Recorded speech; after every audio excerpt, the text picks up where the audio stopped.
Bonjour à toutes et à tous, tous mes sixièmes. Alors, je fais une petite vidéo juste avant la question à choix multiple de vendredi, donc ça s'adresse vraiment à mes élèves, mais les autres peuvent regarder aussi. C'est la correction, enfin, on va le faire ensemble. Non, je ne vous ai pas dit de le faire, hein.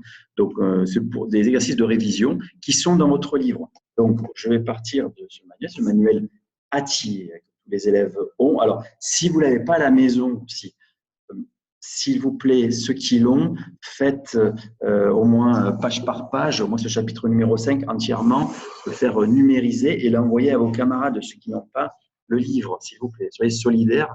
Et j'aimerais bien savoir s'il y en a qui ont leur livre ou s'il y en a qui n'ont pas leur livre. Donc, pour réviser, sans le livre Atier, qui est notre référence en classe, ça va être difficile, hein, puisque je vous ai donné des documents numérisés sur Pronote.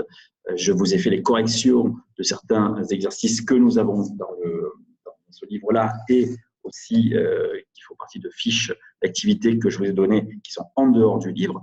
Mais si vous n'avez pas le livre, vous ne pouvez pas aller voir le cours, hein, qui est en deux parties.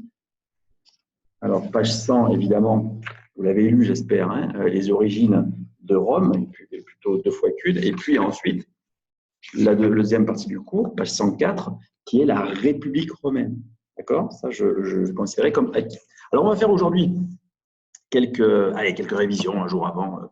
Avec l'exercice de révision, c'est toujours bien de le faire. On a rarement le temps de le faire en cours. Ben, je vous le donne maintenant. Donc, on va prendre ensemble la page 106 et l'exercice numéro 1. Donc, raconter le mythe de la fondation de Rome. Alors, je vais vous le raconter, comme vous avez fait avec une vidéo. Je ne peux pas diffuser les vidéos pour des questions de droit à l'image, hein, évidemment. Mais j'ai vu beaucoup de vidéos assez intéressantes.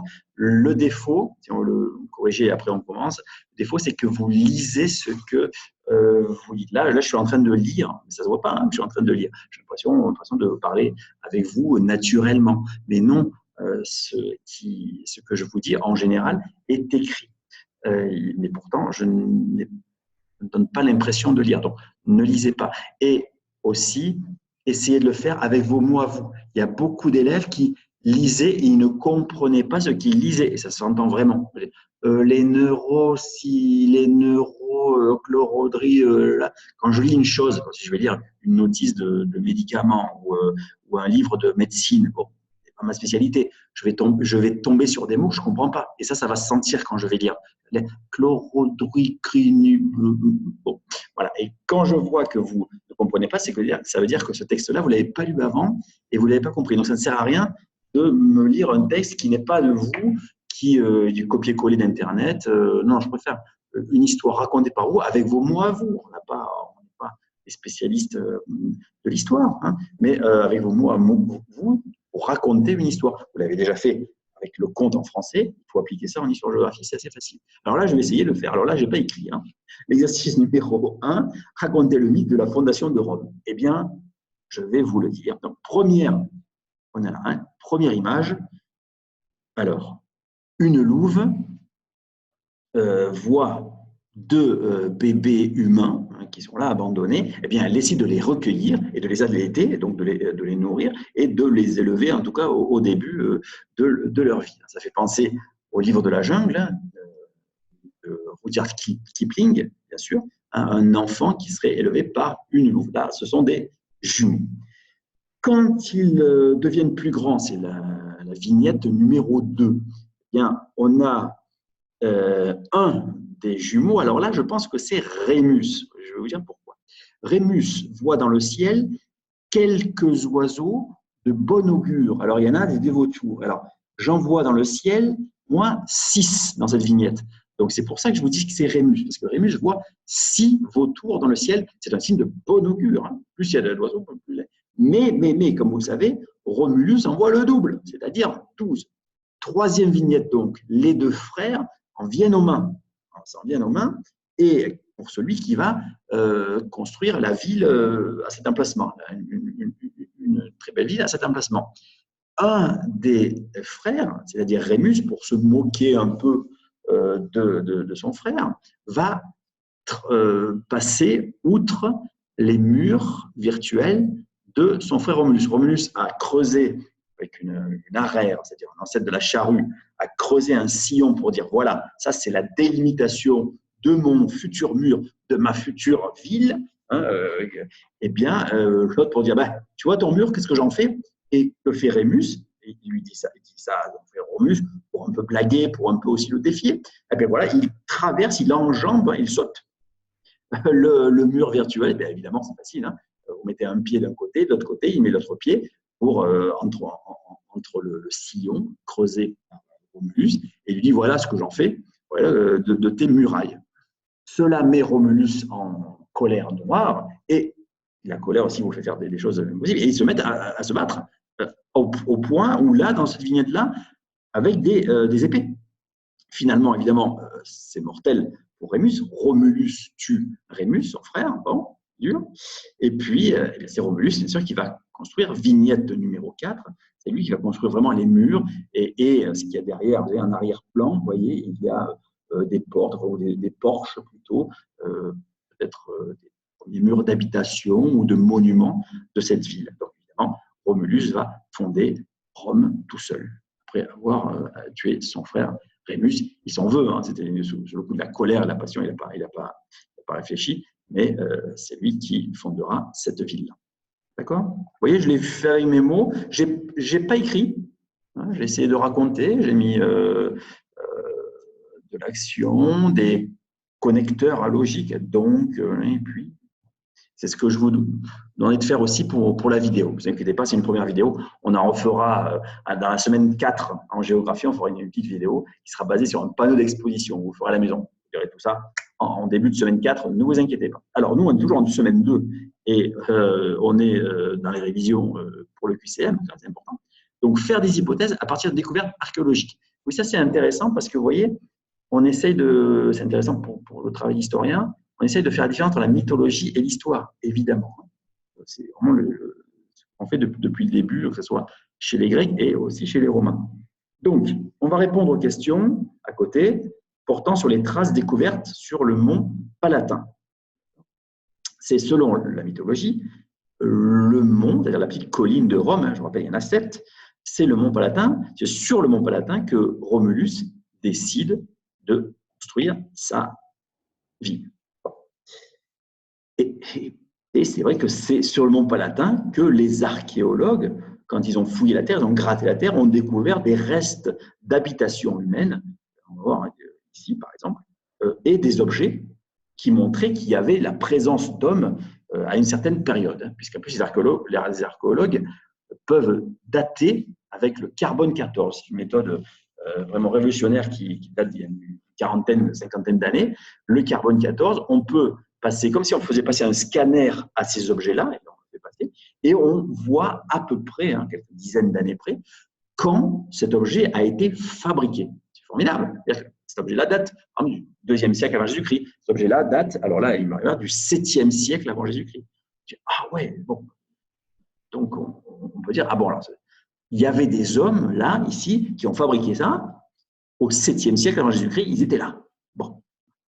Donc, première hypothèse, où se trouvent les traces? Sur le mont Palatin. D'accord? Alors, de quoi sont-elles les traces? Ce sont les traces d'habitation, d'habitat. Les gens ont habité là, parce qu'il y avait des maisons. Les gens ont été, alors pas enterrés, vous voyez, hein, les Romains, notamment lui, alors après ça va passer de mode, hein, mais en tout cas, ils se faisaient incinérer, ils se faisaient brûler, et ils ne se faisaient pas enterrer. Bon. Donc c'est pour ça qu'on a retrouvé une urne funéraire, c'est-à-dire c'est là où il y a les cendres des morts. Bon. Donc il y avait des gens qui habitaient là, des gens qui sont morts là. Bon. Et de quand datent ces traces? Alors bien sûr, vous l'avez là, hein, donc 8e siècle, ah tiens, 8e siècle avant Jésus-Christ, et là 7e siècle. Bon, on est un peu après, hein, avant Jésus-Christ. Bon, très bien. Comment le sait-on? Alors, comment le sait-on? Évidemment, par le carbone 14. Hein. La technique du carbone 14. Ce n'est pas marqué dans les documents, je vous le dis. Par quel peuple ont-elles été laissées? Alors, comment le savoir? Alors, on dit les funéraires latines, ce sont des latins. Il y a sûrement, alors, pourquoi on le sait aussi? Peut-être parce qu'ils utilisaient un alphabet, l'alphabet latin, et on a trouvé les traces écrites gravées sur la pierre ou le marbre. Donc on sait que ce sont des latins, pas des grecs ou d'autres peuplades avec un alphabet et une langue différente. Et que ce sont des latins.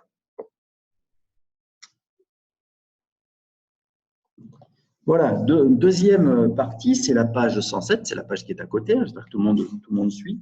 Document numéro 3, et alors le 4, on va peut-être on va le faire aussi ensemble. Ça permettra de réviser et puis de voir des points qu'on n'a pas vus en cours qui sont à côté. Alors, réaliser un schéma logique sur la naissance de la République selon le mythe avec les phrases suivantes. Viol de Lucrèce par le fils de Tarquin, la République est mise en place, 509 avant Jésus-Christ, Tarquin est chassé de Rome, tyrannie de Tarquin, Brutus soulève le peuple. Alors, il faut mettre évidemment deux. Alors, plus on va vers là, plus ce sont les causes. Hein. Il y a les flèches. C'est une cause qui donne cette conséquence-là et qui devient une cause. Cette conséquence devient une cause pour ça. C'est le déroulement des événements dans l'ordre chronologique. On part de la gauche, les événements les plus anciens, et on va vers la droite, les événements les plus récents. Alors, c'est évidemment basé sur le mythe que l'on a vu ensemble, page 102, hein, de Lucrèce. Il y a 3 personnages, hein, Lucrèce, Tarquin le Superbe et Junius Brutus. Alors, évidemment, il y a 2 événements importants qui vont avoir une conséquence politique. Bon, événements privés qui ont des conséquences politiques. Alors, il fallait mettre évidemment, alors écoutez-moi bien parce que je ne peux pas écrire sur ça, c'est sur photo. Alors, le premier, donc, c'est évidemment dès la tyrannie de Tarquin. On est d'abord le régime qui est avant la République, c'est une tyrannie dominée par un roi tyran qui s'appelle Tarquin le Superbe, c'est-à-dire l'orgueilleux. Son superbe aujourd'hui, c'est positif. Chez les latins, chez le romain et même chez les grecs, être superbe, c'est négatif. Hein. On dirait, chez votre professeur de français dirait péjoratif, le mot superbe. Alors qu'aujourd'hui, être superbe, oh, tu es superbe aujourd'hui, c'est un adjectif. Comme on dit, le contraire de péjoratif, c'est mélioratif. Hein. Donc, d'abord, cette tyrannie de Tarquin, et puis, que fait Tarquin? Bien, c'était l'événement de trop, c'était l'événement de trop, bien sûr, puisqu'il est orgueilleux, puisqu'il peut tout faire, et il peut tout se permettre, évidemment, il va agresser Lucrèce. C'est pourquoi c'est le viol de Lucrèce par alors c'est son fils, mais son fils et même se croit aussi superbe et au-dessus des lois. Donc, c'est le fils de Tarquin, pardon, qui viole Lucrèce, qui agresse Lucrèce. Donc, il faut le dire, c'est un peu dur en 6e, mais c'est la mythologie qui est là. Donc, on a d'un côté, donc, petit C, ça, hein, le C, on mettrait là. Pardon, le D, tyrannie de Tarquin est là, et puis ensuite, évidemment, le A, c'est le viol de Lucrèce par le fils de Tarquin. Qu'est-ce que ça entraîne? Ça entraîne que Brutus, Junius Brutus, qui est un ami, un camarade de Lucrèce, il ne supporte pas évidemment cette tyrannie. C'est Brutus qui soulève le peuple, évidemment, contre Tarquin et son fils. Conséquence, qu'est-ce qui se passe? Est-ce qu'ils sont chassés? Pas chassés? Oui. Ben là, ce soulèvement fait que Tarquin et son fils, bien sûr, sont chassés de Rome. Qu'est-ce qu'on met à la place d'un roi tyrannique? Eh bien, Junius Brutus dit, tiens, je ne vais pas être le nouveau roi tyrannique, je ne vais pas soulever le peuple pour recommencer ce régime-là. En plus, je l'ai dénoncé. Si je critique un régime, je ne vais pas faire la même chose que celui qui était à la tête du régime. Eh bien, conséquence que le roi est chassé de Rome, et les conséquences, c'est évidemment le B, la République est mise en place, alors en 509, avant Jésus-Christ. Vous comprenez l'idée en histoire, on en utilise souvent, hein, les causes, conséquences, les rapports logiques, d'accord, et chronologiques. Ça, c'est important. Il y aura sûrement une question au QCM sur un aspect chronologique, peut-être de ce mythe-là, ou du mythe de Romulus et Rémus. Je vous donne un indice. Il faudra les placer dans l'ordre chronologique, hein, du plus ancien au plus récent. Alors pour nous, dans celui-là, il faudrait évidemment, donc petit 1, il faudrait mettre Tarquin, la tyrannie de Tarquin. Petit 2, viol de Lucrèce par le fils de Tarquin. Petit 3, Brutus soulève le peuple.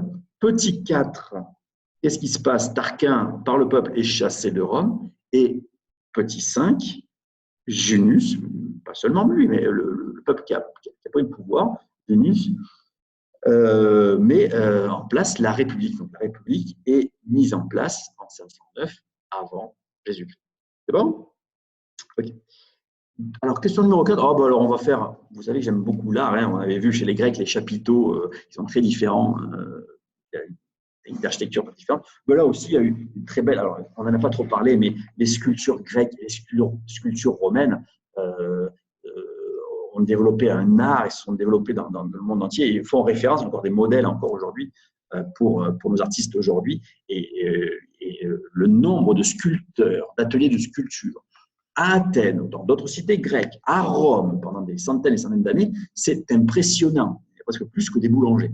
Donc, les sculptures, nous en resté beaucoup, notamment celle-ci qui est au Louvre, à Paris, quand ça va réouvrir. Alors, évidemment, c'est le Tibre. Vous pouvez aller voir hein, aussi sur Internet, si vous avez un peu l'Internet, allez voir ça. Alors, sous quel trait le fleuve Tibre? Oui, le Tibre, c'est le fleuve qui passe à Rome. Sous quel trait le fleuve Tibre est-il représenté et dans quelle position? Alors, il est représenté par un homme, alors ça serait sur un âge barbu et qui est allongé. Que tient-il dans sa main gauche et dans sa main droite? Alors, il faudrait agrandir, mais si vous avez le livre à côté, c'est mieux. Alors, dans sa main, alors on va dire, dans sa main gauche, voilà, il tient une rame. Ah, tiens, une rame. Et dans sa main droite, il tient des fruits, des légumes. Alors, en haut, il y a des fruits, il y a des poires, des raisins, des feuilles de raisin, des aubergines. Voilà. Il tient d'un côté. Qu'est-ce que c'est? Ce fleuve Tibre, on va le voir dans la question numéro 3. À quoi ça sert? Pourquoi ces objets, quels sont ces objets-là? Là, vous voyez, je n'ai pas écrit, c'est n'importe quoi. Donc, quels objets quels sont ces objets et que symbolisent-ils? Alors, c'est la question numéro 3. Hein. Quelle vertu ou quel intérêt du fleuve cela symbolise-t-il? Alors, la main gauche, la rame. Eh bien oui, le Tibre est un fleuve commercial. Il y a des bateaux qui passent et qui peuvent aller de la mer. Le fleuve, il se jette dans la mer. Il se jette dans la mer Méditerranée, hein, à 30-40 km de là, avec un port qui s'appelle Ostie, qui existe encore aujourd'hui. On peut visiter. Donc, Rome n'est pas au bord de la mer, mais elle est à 30-40 km de la mer. Et le fleuve Tibre va dans la mer. Donc, les bateaux qui font le commerce tout autour de la Méditerranée peuvent entrer dans le fleuve et naviguer sur le fleuve, au moins jusqu'à Rome et jusqu'à un peu plus loin, vers les montagnes. Et bien sûr, le contraire aussi, les bateaux viennent de Rome et vont vers la mer Méditerranée. C'est-à-dire que ce sont des bateaux commerciaux. Le fleuve donne le commerce et donc la vie, donc la richesse économique de cette ville de Rome. Elle est basée sur ça, hein, le commerce. N'oublions pas seulement militaire. Et puis de l'autre côté, les fruits et les légumes, et oui, le fleuve, l'eau potable, l'eau douce, c'est la vie. C'est une ressource vitale pour avoir une bonne agriculture. Et au bord du Tibre, il y a des terres fertiles où l'on peut irriguer facilement hein, qui donnent des merveilleux fruits, les raisins par exemple, ou d'autres fruits, les aubergines qui sont symbolisés là, ici dans la main droite de notre fameux Tibre. Question numéro 4. Quels éléments de cette sculpture rappellent le mythe de la fondation de Rome? Ah oui, alors là, il faut aller. Alors, j'espère que vous allez regarder avec moi. Alors, le mythe de la fondation de Rome, de quoi il parle? Le mythe de la fondation de Rome, c'est l'histoire de Rémus et de Romulus. Ben, ils sont où? Ben, oui, ils sont sur la sculpture, ils sont sculptés. Juste en bas de la main droite du Tibre, vous avez deux petits jumeaux, deux bébés qui sont là, qui sont évidemment Rémus et Romulus, les fondateurs. Alors, Romulus, le fondateur de la cité de Rome, pour rappeler ça. Alors voilà ensuite, alors elle est un peu coupée à la numérisation, je suis vraiment désolé, mais ça si vous avez le livre à côté, il n'y aura pas de problème. Donc, on va faire ensemble les questions du bilan. Question numéro 1, 2 et 3, page 109. Alors, monsieur, la question numéro 5, page 108, vous ne la faites pas, il n'y aura pas de questions qui porteront sur les monuments. On verra peut-être après dans le second chapitre sur l'Empire romain, et il n'y a pas de questions qui portent sur le monument de la République romaine. Donc, pas de questions sur la curie, on n'en a pas parlé, de la curie, de la basilique, du temple de la Concorde. On a parlé de la place du Forum et du Champ de Mars, voilà, c'est tout. On parlera de la ville de Rome plutôt dans l'autre chapitre qui est consacré à l'Empire romain et à ses conquêtes. La ville de Rome sera un exemple à suivre pour toutes les villes romaines dans tout l'Empire, qui sont en Afrique, en Asie, en Europe. Toutes les villes romaines sont construites sur le même plan et avec les mêmes bâtiments. Donc, on y reviendra sur ce que c'est un forum, sur ce que c'est une basilique, ce que c'est qu'un temple, ce que c'est qu'une curie. Donc, ne vous inquiétez pas pour ça. Donc, ne révisez pas l'exercice numéro 5. On va voir quand même l'exercice numéro 1, 2, 3, page 109. Alors, le premier, c'est une… Et oui, on est en histoire et aussi en géographie, les deux. Donc, on va repérer sur une carte. Je sais que beaucoup d'entre vous n'aiment pas ça, mais il faut vraiment le faire. Donc, cette carte-là, elle représente le bassin méditerranéen. La Méditerranée, donc il y a une partie, c'est l'Europe ici, l'Asie qui est là, l'Afrique au sud. Donc, on va voir sur quelle carte, donc sur la carte, à quel numéro correspond Rome et haut. Donc, on est là, numéro 6. C'est bon? On le fait ensemble. Quel fleuve traverse Rome? On vient d'en parler. C'est le Tibre. T-I-B-R-E. D'accord? Comment s'appelle la région de Rome? C'est le Latium. L-A-T-I-U-M. Pour les fans de football, hein, il y a encore aujourd'hui, on dit la Lazio. Alors, Lazio en italien, Latium en latin. La Lazio de Rome, hein, qui est un grand club de football italien, Lazio. C'est le Latium.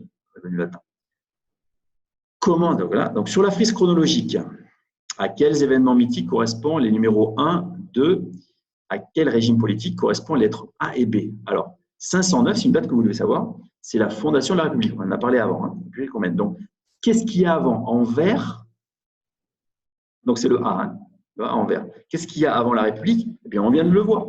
Il y a une tyrannie, la tyrannie de Tarquin le Superbe. C'est une tyrannie. Entre 509 et 27 avant Jésus-Christ, ben voilà, tout ce qui est en rose, c'est la période rose, eh bien, c'est la République romaine. D'accord? République romaine et la tyrannie. On y est? Voilà, ben, j'ai répondu à la question. Et on peut s'amuser à faire ça aussi. Hein. Alors bon, le numéro 2, ben, on connaît, hein, c'est d'avant, c'est Athènes. Numéro 3, ben, on est en Égypte. Hein, donc, quelle est la capitale de l'Égypte à l'époque, de la République romaine, disons, à la fin, 1er, 2e siècle avant Jésus-Christ? Eh bien, c'est Alexandrie, numéro 3. 4, c'est Jérusalem, on le verra ensuite, parce qu'on va étudier évidemment la religion juive. Et Jérusalem sera la capitale du peuple des Hébreux pendant pas mal de temps dans l'Antiquité, on verra ça ensuite.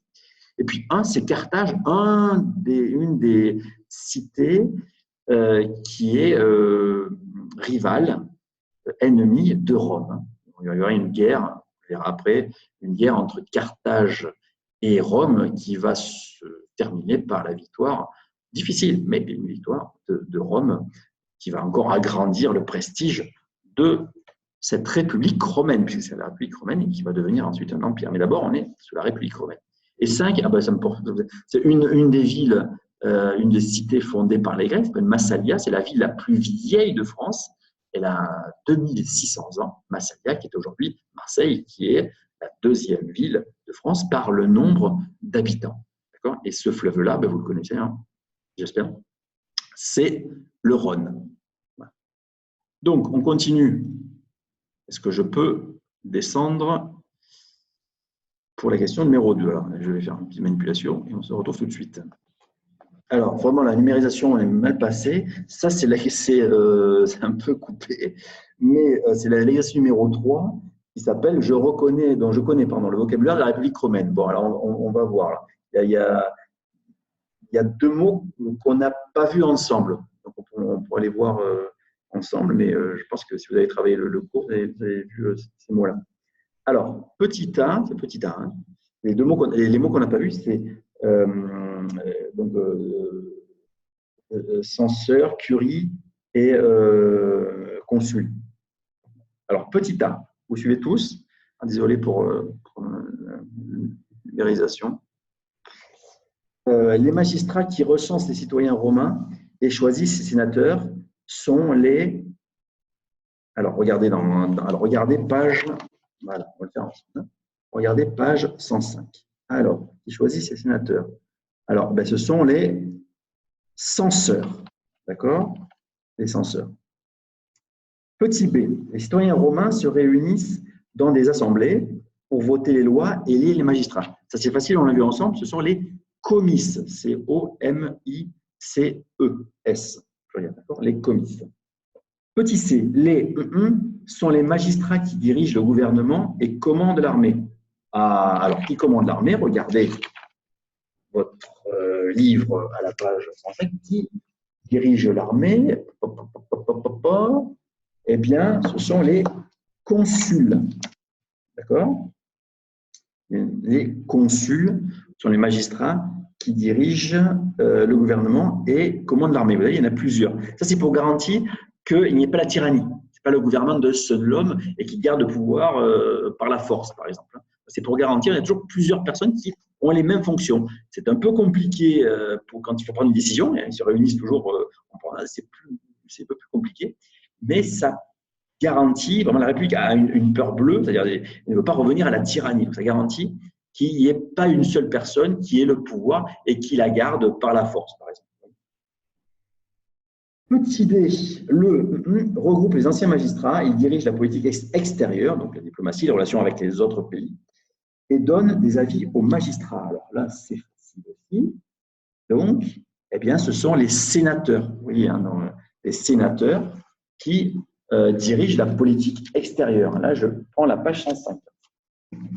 Et puis, dernière phrase, la phrase numéro, enfin la phrase E, le Sénat se réunit dans la qui se situe sur la grande place publique, le Alors, le Sénat se réunit où? Dans la curie. C'est le bâtiment où se réunissent les sénateurs. Aujourd'hui, on dirait, aujourd'hui en France, on dirait le Sénat.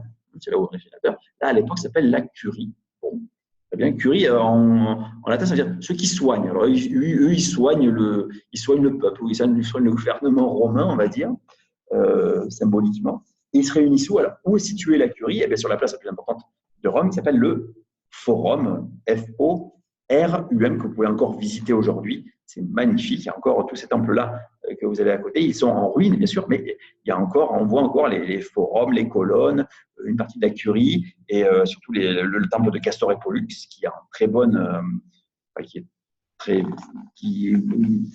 quand même, il tient encore un peu debout aujourd'hui, encore à Rome. Je vous dis, quand sera fini cet épisode-là, on pourra aller visiter Rome et visiter le musée du Louvre. Je vous le conseille. Bon, alors, merci beaucoup de votre attention. Cette petite vidéo, c'est aussi pour vous inciter à travailler. J'espère que tout le monde aura des super notes au QCM de demain. Et je vous dis donc à demain pour le QCM. Le QCM, je vous rappelle, de 9h à 13h, dans le créneau horaire où on se réunit généralement avec notre les 6e A et les 6e B. Donc, je vais vous donner 3 heures pour faire ce QCM qui doit être fait en 40 minutes. 20 questions, donc 2 minutes par question. Révisez avant, ne révisez pas pendant le QCM. Et vous pouvez évidemment avoir le livre ouvert à côté de vous ou toute autre aide, évidemment. Merci beaucoup. À demain.